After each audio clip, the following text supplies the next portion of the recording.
is sitting on your shins. All right, hi recorders. We'll put everybody on mute. Okay. All right, so we'll get started. Today we're going to need our block and our blanket. It's the last time doing that sequence that we've done for the last 2 weeks, and then we'll start a new one next week. So I said this to the people in class right now, but for next week, if you have a yoga tune-up or yoga massage ball, they're like a little rubbery, a little squishy. That's great. If you don't have that, you have a tennis ball, that'll work just fine, or maybe even a racket ball. Those will work great. And if not, I'll send you a thing that you could just have like a water bottle or like a towel or something instead. But we're going to do some foot massage next week. So it's nice to have a ball, but you don't have to. We're starting this week in Seiza. So sitting with the block between the ankles, if that feels good, or a blanket there, or if you can sit back on your ankles and it feels fine to do that, you can do that. The higher up you are, the less pressure in your knees. And the more your hips are in front of your hips or above your hip flexors and your spine's above your hip flexors, or your knees are below your hip flexors, the more release your spine will get. So if this doesn't feel good sitting like this though, no matter how high you get your hips, you can always find a different place to sit. One of the reasons I like to do this place is just because this does make your shoulders and hips a little bit more even than like a cross-legged place does. And for some people, this will feel more comfortable. So we'll sit up tall. You can close your eyes if that feels comfortable to you. You can just start taking a couple of breaths in and out.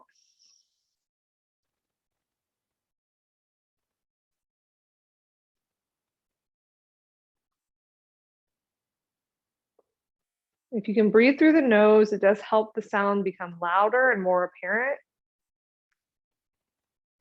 It's also a signal to the nervous system to begin to sort of release a little bit.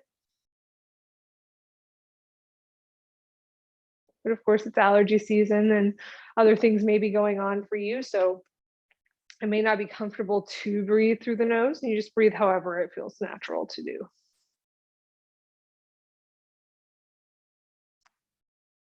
Taking a few moments at the beginning of class to get centered in this space and this time. To become familiar with your breath so that you can use it as a tool throughout the practice to monitor your effort. You can continue bringing your attention back to the breath to help you stay present. We can use the breath to move in and out of shapes or to change shapes that we hold. Inhales tend to help us expand, lighten, rise. Exhales help us lower, ground ourselves, contract.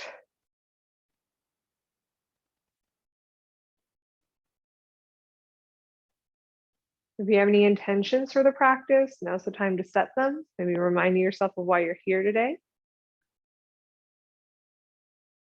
You might want to set a sankalpa. Sankalpa is a greater intention for your life.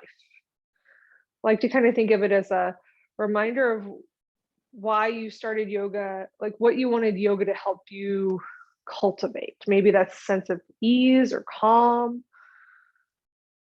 Maybe you wanted to use your yoga to be kinder to others or to serve others.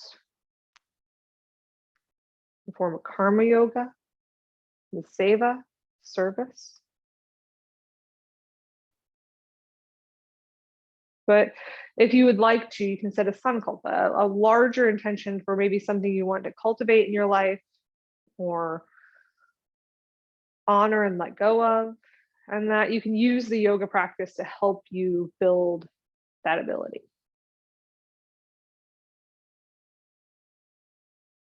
And from here, you can start to blink the eyes open. If you've closed them, we'll just start with maybe, you can always do a little gentle movement. Your arms are tired from sitting there or something like that. You could sit up like that. always move a little. But we'll do our neck stretches. So our right arm's going to come up. Remember, if this shape is still not feeling good to you, you can always change it. For me, I feel nice here, but I do have my hips up pretty high. So my right arm's going to come over my head. And then you can see on my right ear already started to sink down. I'm just pushing the crown of my head up into my arm to try to get some length in the neck. I'm not pushing my right arm down into my head though. I'm just sort of letting the head push up and the right arm be there. And then I take that length I just created and start to take the right ear toward the right shoulder. Finding a stretch in the left side of the neck. Oof, my neck is very tight today. So you're trying not to let your shoulders sort of sink over to the right. You really want to try to keep them over the hips. Both hips still feel fairly even. I like my left arm just completely relaxed, either in my lap or down, sort of hanging off my side. If you like a little bit more activity, you can take your arm out to sort of a 45-degree angle. You might even take your thumb down and up. You're giving a thumbs up, a thumbs down, and find some rotation in that arm. Or you might send your fist away from the body or even down toward the ground. You can do lots of different things with this left arm. You can keep it moving. You can find a place that feels like a nice stretch and stay. And it could stay there as you release the right arm just enough so that you can turn your head and look to the right. If you're looking down and to the right, you might want to walk your fingers to that back of the occipital ridge, the space where the head and the neck connects. There's lots of muscles there. If you want to give yourself a little massage, you can. Just sort of wiggling those fingers into those spaces right at the base of the head. And now if you wanted to, you could gently pull the head down to the right, but just the most gentle of a tug, not like a yank. We're not trying to move our whole body, just the tiniest bit more of a tug to maybe find a little bit more sensation in a different spot of the neck.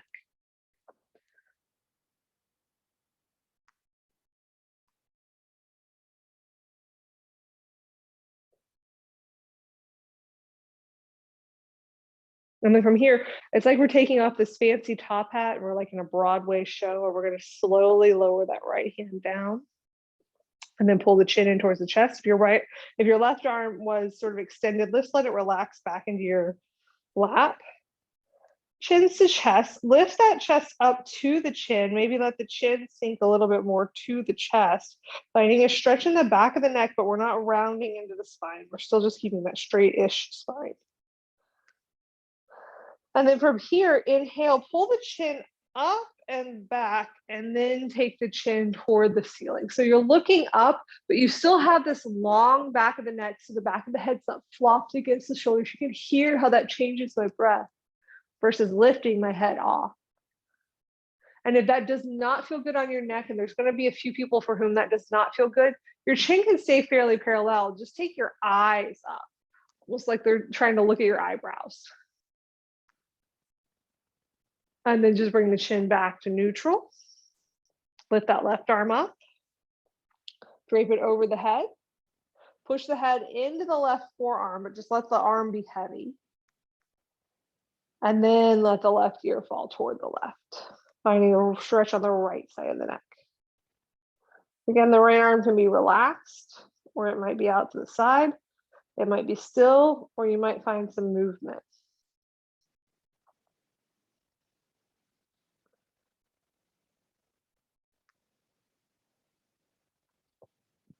You can try out all the things on the right side. The sides can be really different. And decide if there's something else you need on this side than you needed on the other.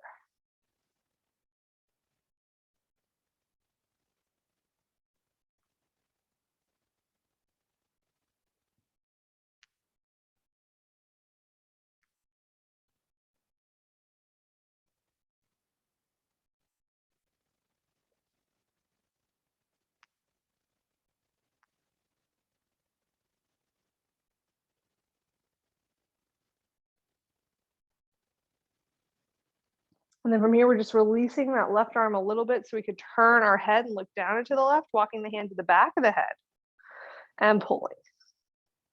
If you want to pull, you don't have to pull. If you're already feeling a ton of sensation, there's absolutely no need to add more. You can keep your arm active. You can let it relax, the right arm. You can give yourself that massage in the back of the head.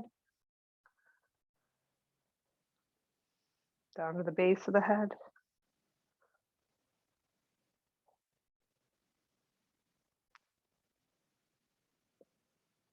And then slowly let that left arm come down and pull the chin in towards the chest.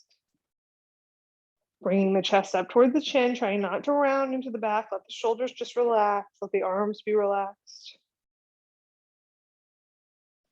And then inhale, pull the chin up and back. So before you even lift the chin up, really trying to pull it up and back to get the back of the neck long. And then take the chin up towards the ceiling. If this feels okay on your neck, you might want to close your jaw and then push your bottom jaw like up toward the ceiling more. So kind of giving yourself a big underbite, and that might help stretch the front of your neck more if that feels okay. Again, the back of the neck needs to feel safe to do that. And if it doesn't, just keep the chin more parallel towards the ground and take your eyeballs up. And then release the chin back to neutral and give it a little shake. We're going to come to hands and knees only to tuck our toes. So if your knees, I should have said this earlier too, if your knees are just sensitive from being on the ground, you can always put a blanket under them. But we'll start to tuck our toes behind us. The closer your feet are together, likely the more sensation you have versus the farther apart they are, maybe the less sensation you have. Doesn't mean you're not going to have any sensation, but we'll start to sink our hips towards our heels. So our hands are still down on the ground, our shoulders are kind of in front of our hips. You can reach back and sort of unwind your little pinky toes. Sometimes they get stuck. And this might be where you stay, just stretching the bottom of your feet and your toes. Or you can start to walk yourself up. You have a block. So the block might come under your hands, kind of an in-between place, maybe higher, slightly more in between. Or maybe you're able to get your shoulders right over your hips. Now, if this feels like a good amount of stretch in your feet, but your knees are bothering you, you can sit on that block just like you were earlier to take weight out of the knees, but still get that stretch in the feet. And then we'll sit up here for just a few moments, taking a few breaths. You can close your eyes if you'd like. I always like to say that the lesson we learn in this sort of fire toes isn't just that we're stretching our feet. We're learning kind of what the difference between discomfort and pain is. And sometimes discomfort can be a good thing. Uncomfortable conversations tend to lead to learning and doing and action. So we don't want to avoid uncomfortable conversations in our lives, or sometimes having to do an uncomfortable action can lead to a really positive reaction or benefit. And so we can learn that skill while we're here on the mat and take it with us off it. We'll come out of this now though, so bringing the hands down to the ground, you can untuck your toes and give them a good smack on the ground. It sort of helps release those muscles, relax them back. And then from there, we'll just make our way to this hands and knees. So you can adjust yourself. You can put blankets under the knees as you need. Hands are kind of under the shoulders. Knees are under the hips. You can tuck your chin, look back behind you, and just make sure that you can't see your feet. And if you can, try to line them up with your thighs.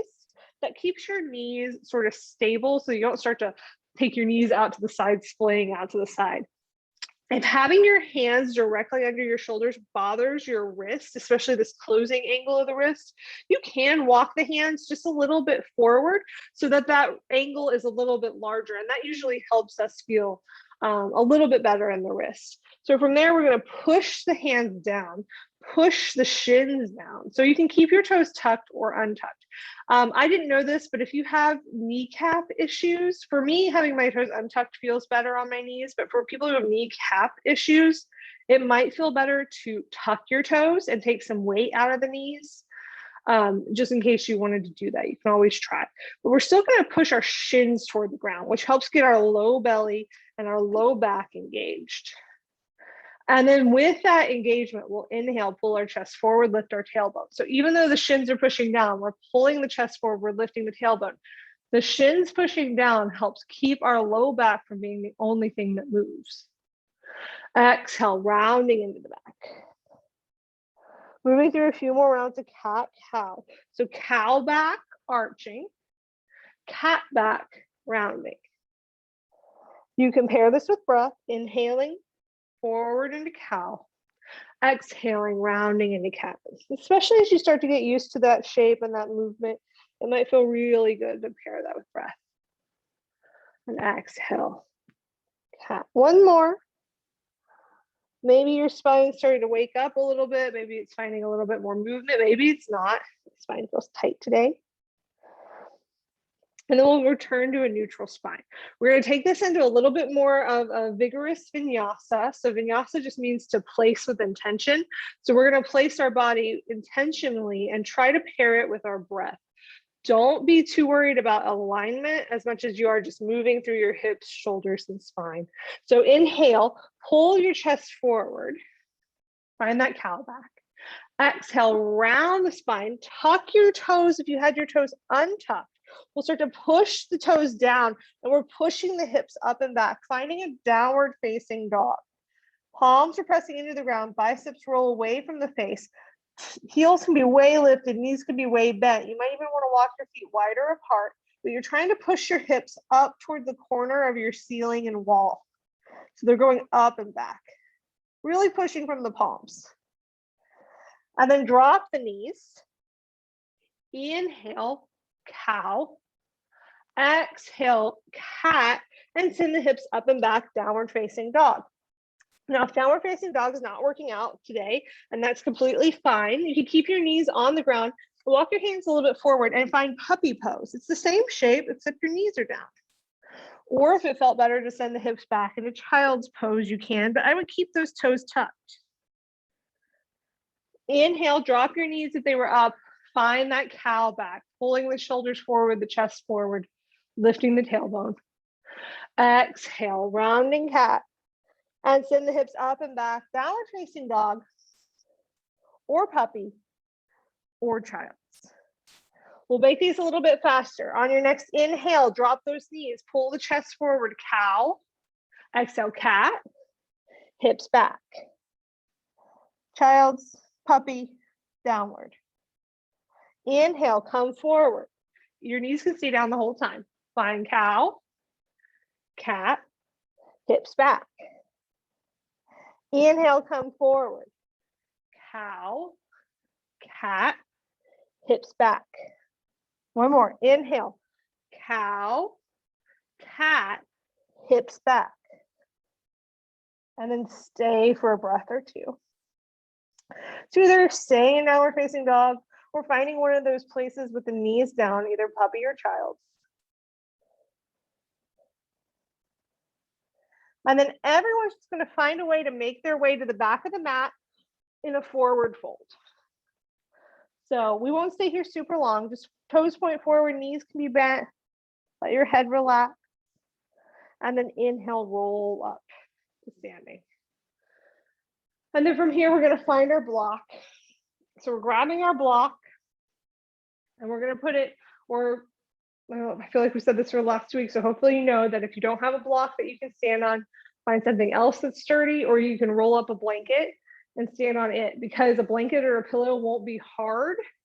It actually could cause a little bit more instability. You're welcome to be next to a wall or a chair or something you can put your hand on. Or if you were wanting some more challenge with this balancing shape, stand on a pillow, see what happens. It might make it a little harder because the thing you're standing on is not as stable. So we'll make our way to the prop that we're using. It's on a fairly low height. We don't want it to be up too high because we don't want to fall too much if we fall. And the right toes are pointed forward. So our foot's kind of in the middle of whatever it's on. Again, you can have a wall beside you or a chair or something to help you stabilize. And we'll push that right foot down to bring that right leg towards straight. The left toes can stay on the ground if they need to, or left toes off the ground. So right now my hips are fairly even. I'm just trying to stand evenly on this right foot. This is point A for my hips.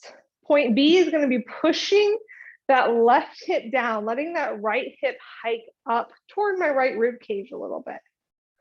And then C is the opposite. We're pushing that right foot down and lifting the left hip up toward the left rib cage. So the right hip goes down, left hip comes up. A, hips in the center.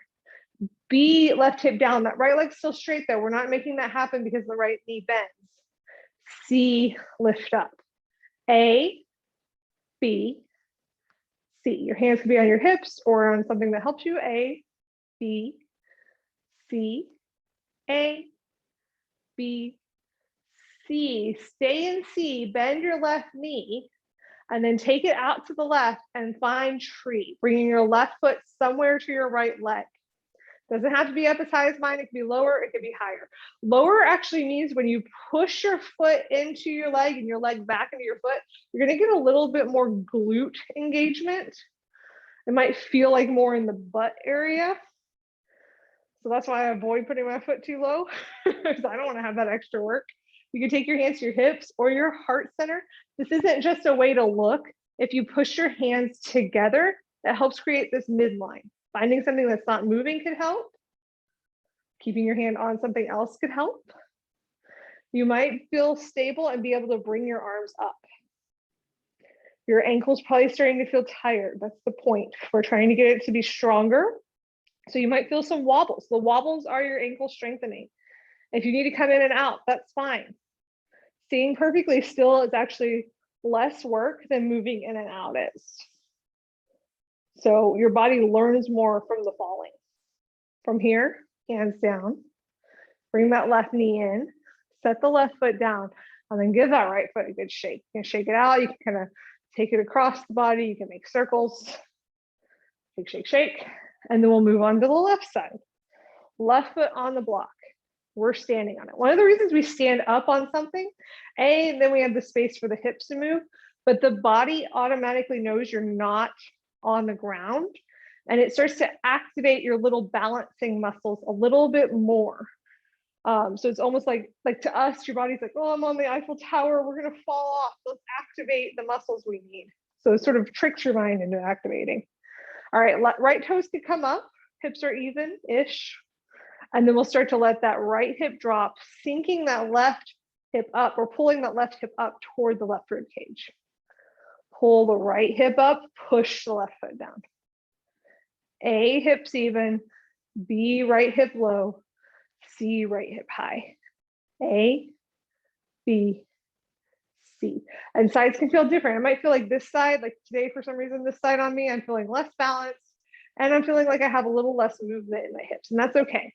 A, B, C, A, B, C. Trying to keep that left leg steady.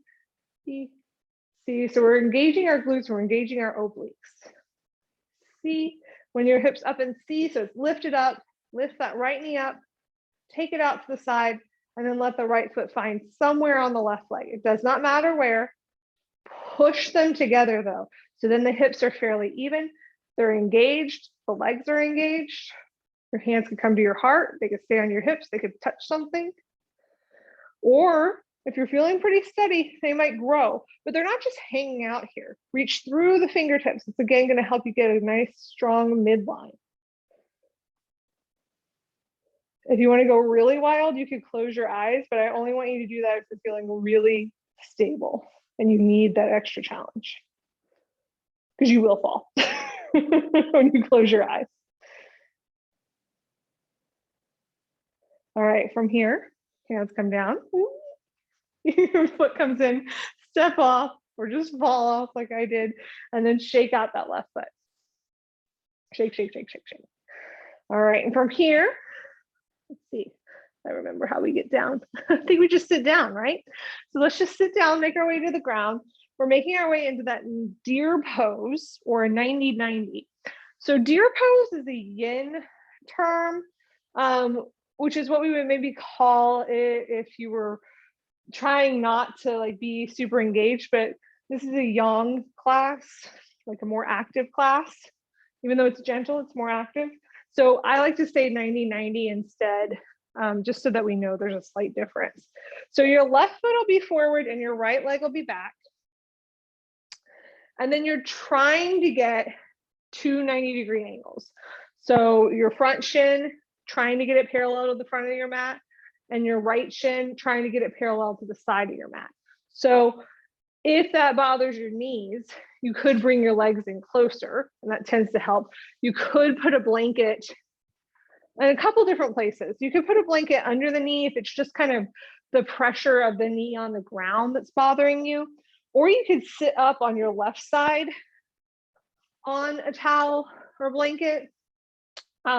This takes pressure out of your knees, but I will tell you that it does not take pressure out of your hip as much. It's actually giving me a little bit more stretch in this back hip.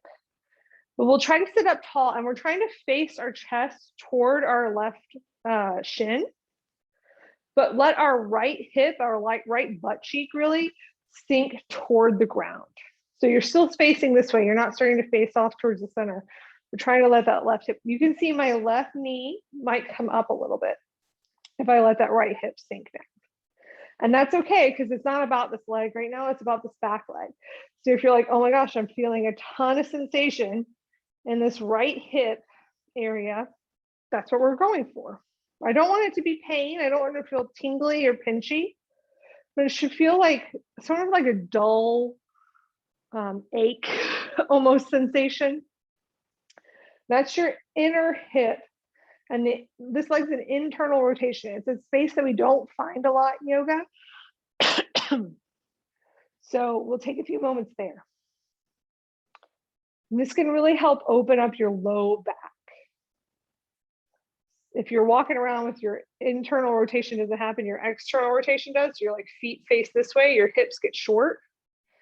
If you start to take those hips and make the feet kind of face in a little bit, that low back stretches wide, not long, but wide. All right, now we're going to make it about this front leg. So we'll start to bend over that front leg. You may not go very far before you feel too much sensation. That's fine. You want to stop when you feel sensation in your hip and back. If folding over this leg means you feel pain in your knee or any sensation in your knee, really, come out. You might try making that shape a little smaller by pulling that hip, putting that foot towards your hip, or you might turn away from the knee. And that sometimes just doesn't put as much pressure in the knee. If you do other yoga classes, you might see like a pigeon or square shape or something like that. This is the similar sensation to that, but we're not super worried about this back leg being straight or the hips being perfectly squared.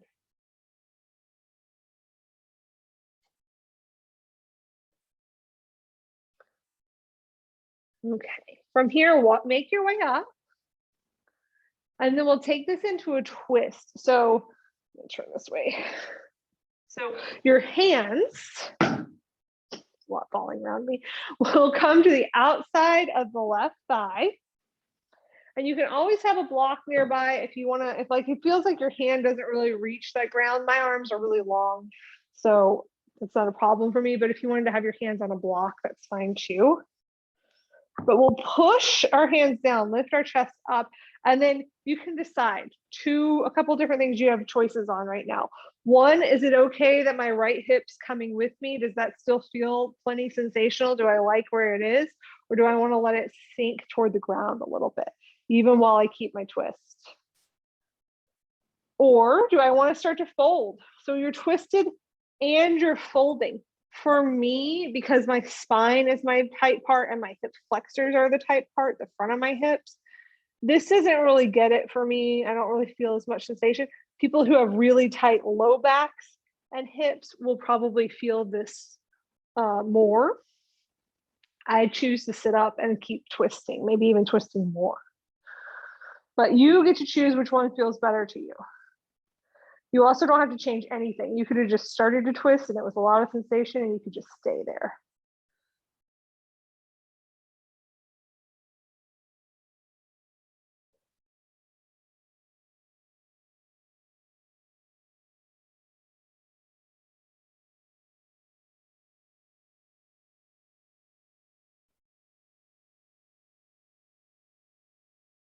I'll just take a few more breaths here on this twist.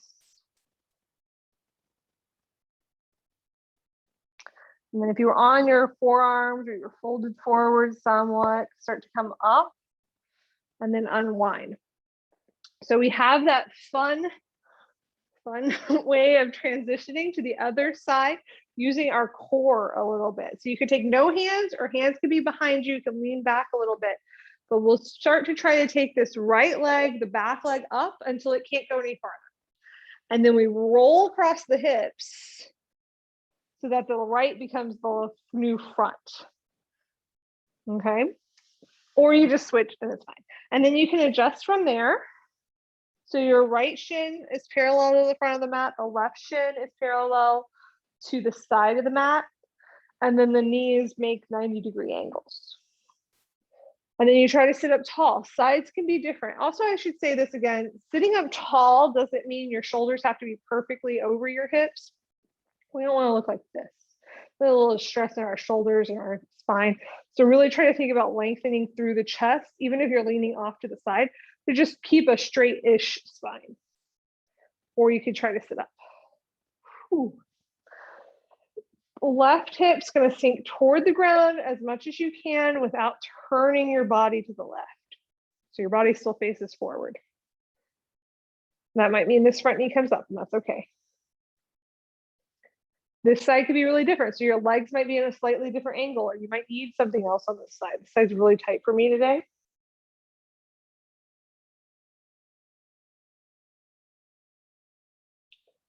We'll just breathe here for a little bit. Because we don't do this very often, we don't really find a passive stretch in the internal rotation in yoga very often, or really in life very often. We hold it a little longer.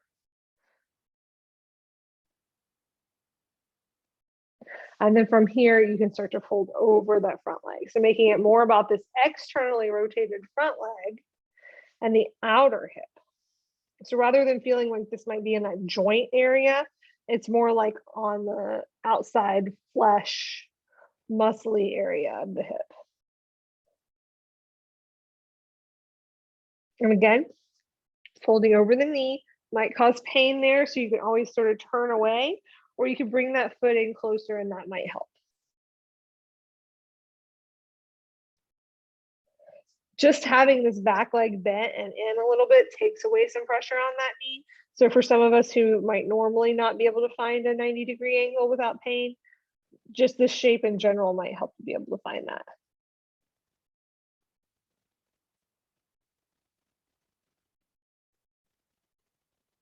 And then start to make your way up and into a twist. So bringing hands to the outside of the right leg, sitting up tall, maybe twisting a little bit more if that feels comfortable. And then making choices about where you want to be. Do you want to stay seated and try to sink that left hip down so that it's not coming with you? If you want to keep it coming with you, that could be nice too. Do you want to stay upright and just keep trying to twist more, or do you want to fold?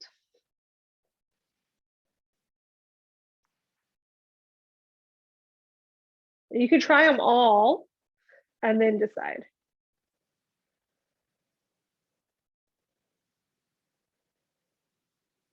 If you have an especially squirrely mind today and just sitting still would not feel good to you, you can move the whole time. You keep the legs still, but you can move your body. You can keep twisting. You can move back and forth between folded and sitting up. Sometimes I think we try to force ourselves to not be the thing that we're feeling naturally happening. And that makes us frustrated. So if it's like you're not feeling like sitting still today, lean into it, move a little bit, move something, and see if that helps calm you instead of pushing against it. Or vice versa. If you're like, I'm not in the mood to move today, I don't want to move, stay in a shape. Even if I tell you to move, stay, it's fine. See if maybe that helps soothe you. All right, from here, if you're folded, come up, unwind. Of course, unless you really liked it, you can stay. And then we're moving back to the front. So hands can be behind you or up off the ground. Left knee lifts till it can't lift any further. So then the right knee lifts and you roll across your hips. And you're facing forward. And then from there, just sort of lean off to the left so you can swing your right leg around and make your way down to your back. Make sure you have at least a block or blanket nearby. And if you have the blanket and not a block, or you have a pillow or something, you might want to fold it up slightly differently. I kind of like an accordion fold. So I'm going to refold my blanket first. So you can kind of like fold it like that. So it's sort of three, it's a little higher. Again, just here, it's kind of like I fold it in a third and then another third. A little accordion fold if you want that. I'm going to keep that just right here next to me so I can reach it. I'll put it on this side in a second. So from here, we'll roll down onto the back, feet on the floor, knees up towards the ceiling. So you can just sort of rest on a neutral spine to begin with. So neutral spine doesn't mean it has to be straight. It doesn't mean everything has to be touching the ground. We're just letting it be wherever it naturally is. If laying on your back bothers your back, the first thing you might want to try is to push your feet just gently into the ground. Not like a real big push where we're lifting our hips. We'll do that in a second. Just a gentle little push. You may want to put something under your head if your head or neck feels really bad laying like this, but we are moving some. So I would like you to not have something really big under your head, like a pillow or a roll of a blanket. And then from here, make sure your feet are about in line with your hips. They're not wider. And it probably would be most comfortable if they were closer to your hips a little bit versus farther away. So they don't have to be like touching your hips or anything like that, just close in. And then from there, we're going to push our feet down a little bit more and pull our tailbone forward. So not up towards the ceiling yet, just like if somebody grabbed your, if you had a tail and somebody grabbed it, they just pull it towards them. And then from there, you can push the feet down a little bit more and start to roll the hips up. So it's like you're rolling the spine along the ground. Lifting your hips up to as high as it feels comfortable without sort of arching your back. And then rolling the spine back down. So like your spine and the ground are Velcro, push the feet down and start to peel that Velcro apart and then re-seal it together. Trying to maybe think about moving one vertebra at a time. It's probably not going to happen. And for me, I have a real clunky spot in my low back. So if I kind of wanted to let that loosen up a little bit, I would maybe lift my hips up. As I start to roll the hips up in that spot, I might just stop a second.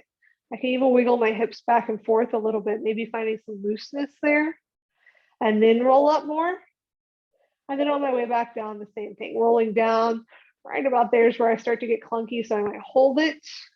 I might find some looseness, wiggling my hips, and then rolling down. I didn't say that it wouldn't be a leg and hip exercise, but we're thinking about articulating our spine and less about making our hips strong, although that might be happening.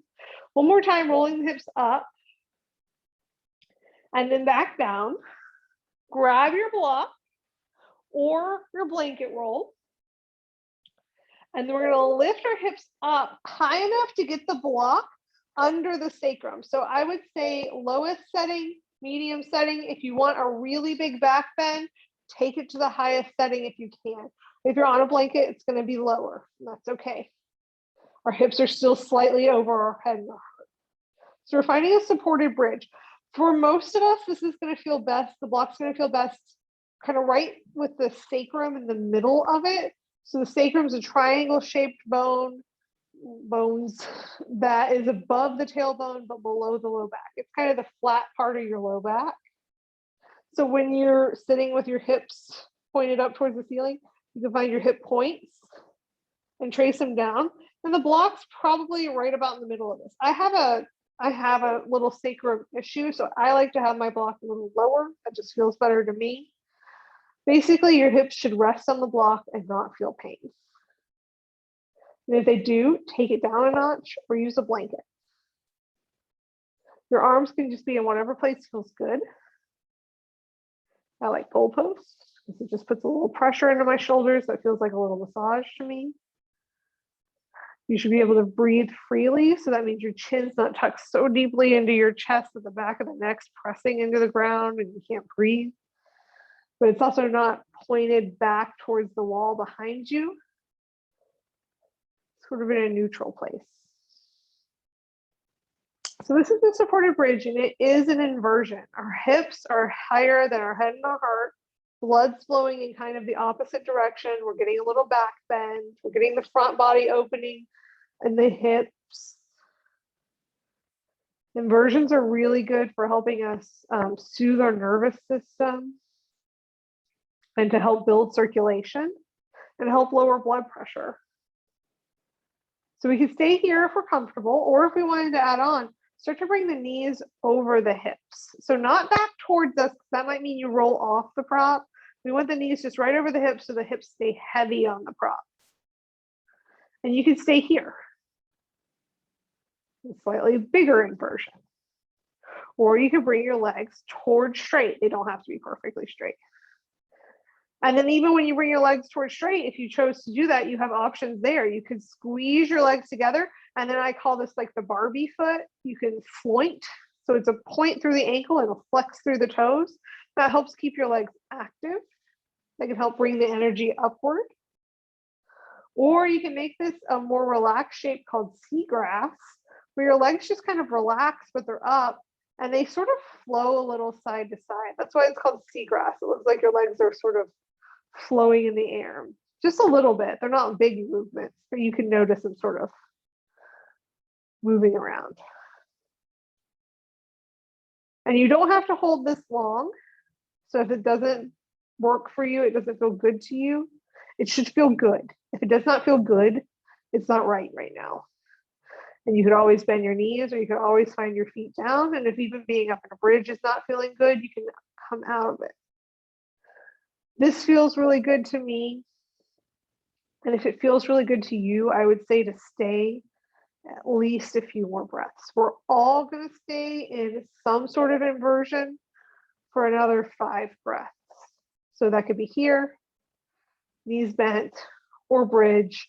If at any point bridge becomes uncomfortable, it can also be just taken down to resting on your back.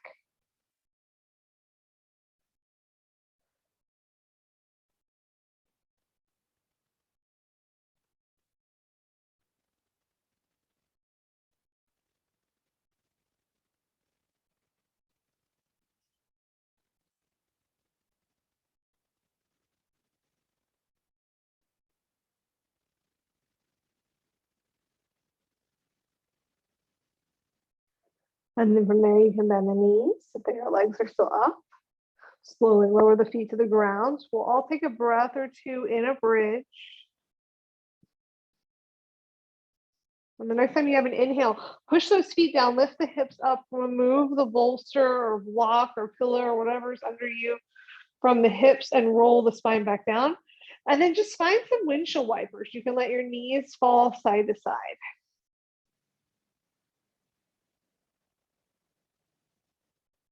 We're not pulling our knees in towards our chest just yet because we are going to do another back bend.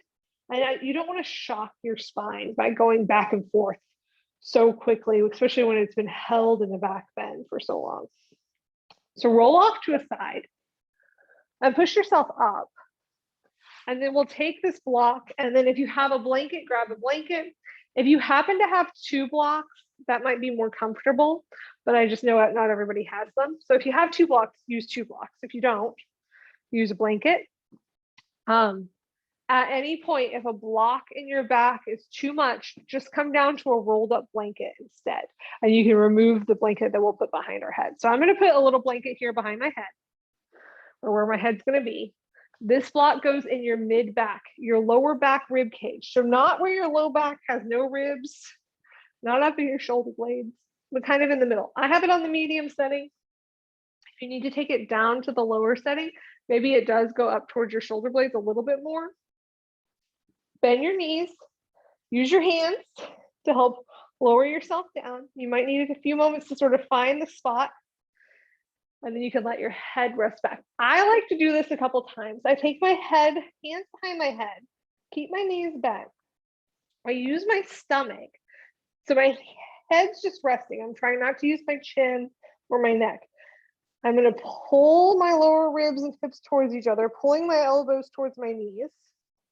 And then exhale, let my head fall back. Maybe my elbows fall out wide.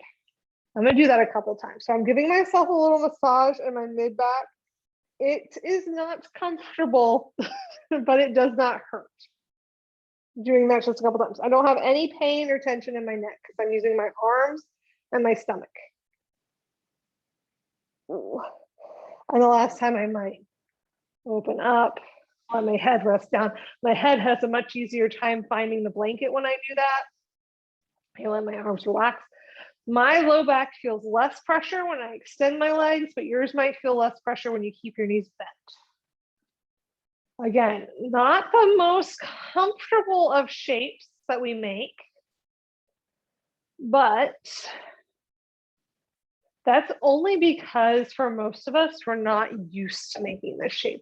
Most of us are biologically able to make this shape unless you have some sort of spinal issue, or you were born with like a spinal irregularity that might make back bending or anything like that hard. In which case you don't have to do this. You could wrap a blanket under your body instead and find a really subtle back bend that can still give you the massage and pressure in the back that everyone might be getting from a bigger back bend. And that's really all we're looking for. It's just the block to push into the back and give those muscles a little bit of a massage. And then open the rib cage and the shoulders. So your head wants to be supported. So just try to find a prop behind your head that can help you do that.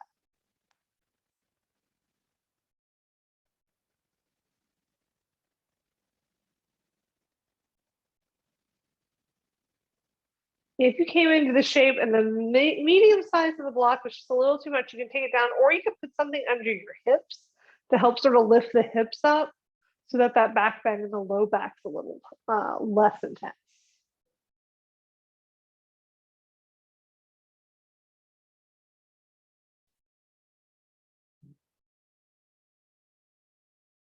If you really like this and you want to ignore me and stay here for longer, you can.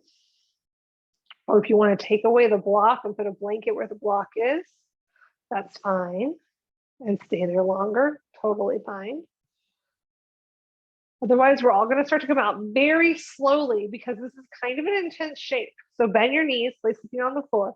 Take your hand to the back of the head and pull your chin towards your chest using your arms. And then you're going to have to pull your hips and ribs towards each other to sit yourself up, bringing the hands down to push. Resist the urge to fold forward because we want our spine to kind of be able to just become neutral after this. And you can roll back onto your back, knees on the floor, remove the props, obviously, and lay down. And just take a few breaths, maybe there with the spine, just neutral again. The spine might be touching the ground this time. There might still be spots that aren't. Now, if you want to put something under your head or neck or shoulders, you can. We'll start to make our way into a happy baby shape. So we're pulling the knees in towards our chest, but we're not rounding towards the knees. We're just pulling the knees in towards the chest. And then we're going to take the knees out wide. So they're going kind of towards your armpits. And that might be where you stay, where you could begin to add on a little bit. We're going to go through the inside of the legs to reach for the outsides of the feet. This could be where you stay. Or you can start to take the feet up toward the ceiling. And if that happens, you can use your arms to pull your knees down. Your shoulders should relax and your head should relax to the ground. If it feels like you're like this, find a lower spot to hold on to. You can grab your ankles or your shins. You can even just hold behind the knees and send the feet up toward the ceiling. We're getting a stretch in the hips, the low back, the inner thighs. It's a squat, but you're laying on your back.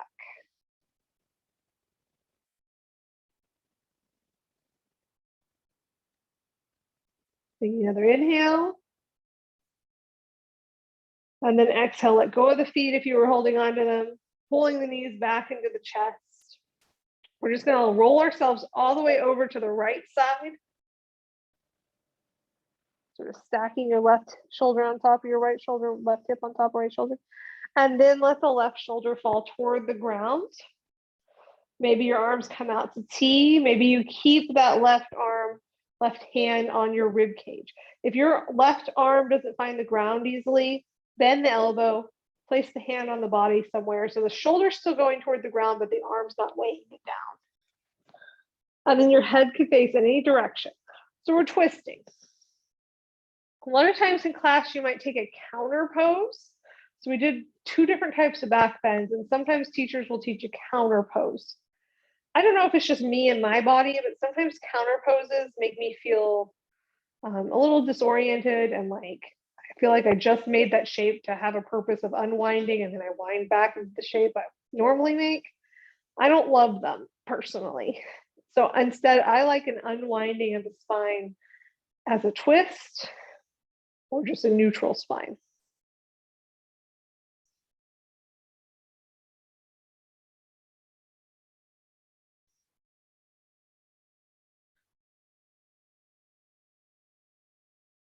And then from here, we'll roll back onto our right side, back onto the back.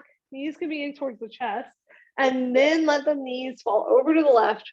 Right shoulder stacks on top of left shoulder.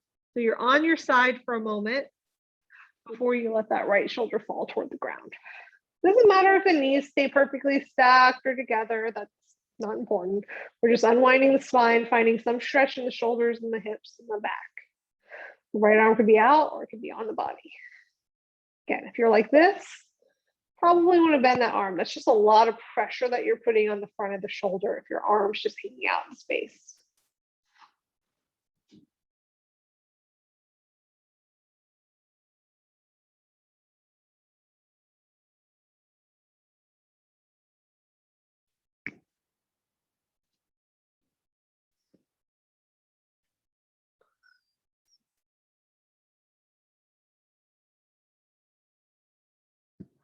And then from here, rolling back to your left side, onto your back.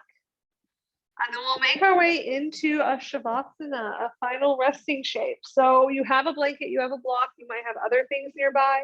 You could put that blanket somewhere under your body, like under your head, neck, or shoulders, or rolled up under your knees. You could put a block under your feet. You could set your feet up on like a pillow or something like that. So really mild inversions. You don't have to be laying down. You could be sitting up. You could be half reclined. If you had 2 blocks and a bolster, you could make that L shape and set the bolster on it. I'm going to sit up in a meditative shape. You can choose that as well.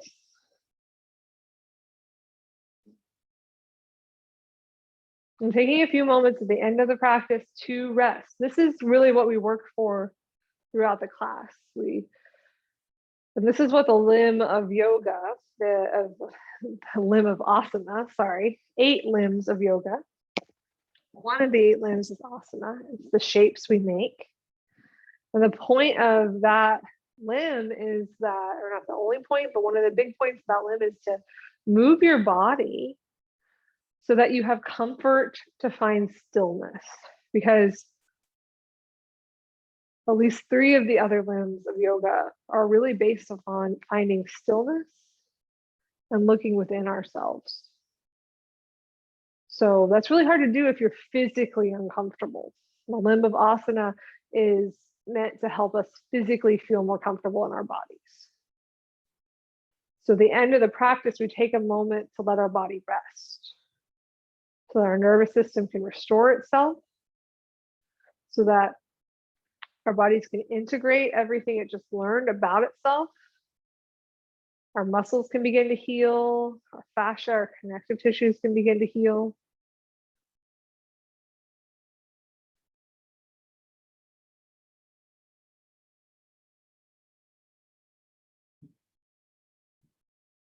And you don't have to do anything in Shavasana.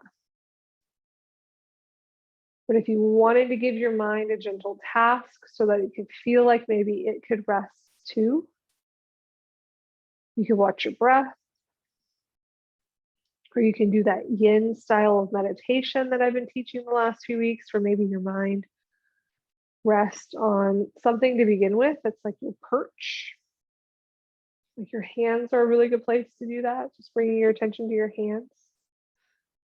And then just like a bird, Your mind can fly off the perch and it might land on another perch, like sounds or feelings or thoughts.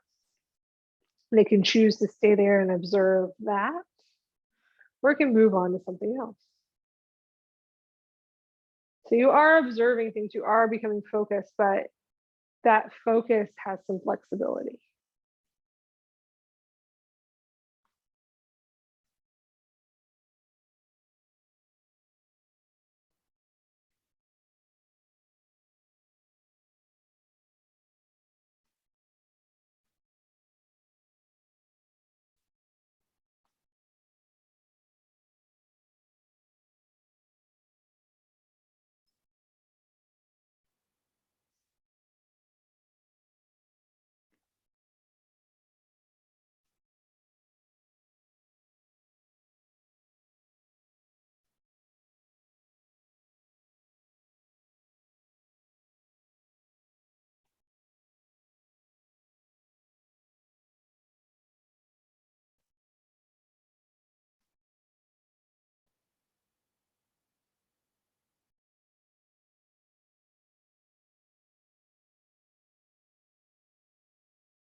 So you are at home, so you're on your own schedule.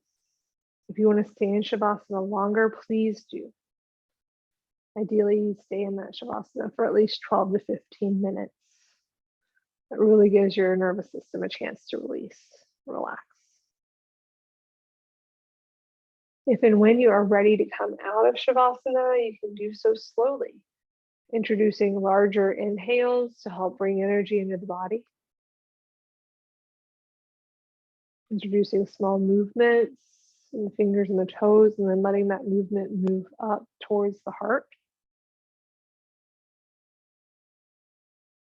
and become bigger. If you're on your back, maybe finding your way to a side. And then finding your way to a comfortable seated place. So you don't have to be there right now. If you want to stay in Shavasana, just let my voice become part of the background. When you are ready to come out, taking a few moments at the end of class to express some gratitude towards yourself for being here today and creating time and space for your practice.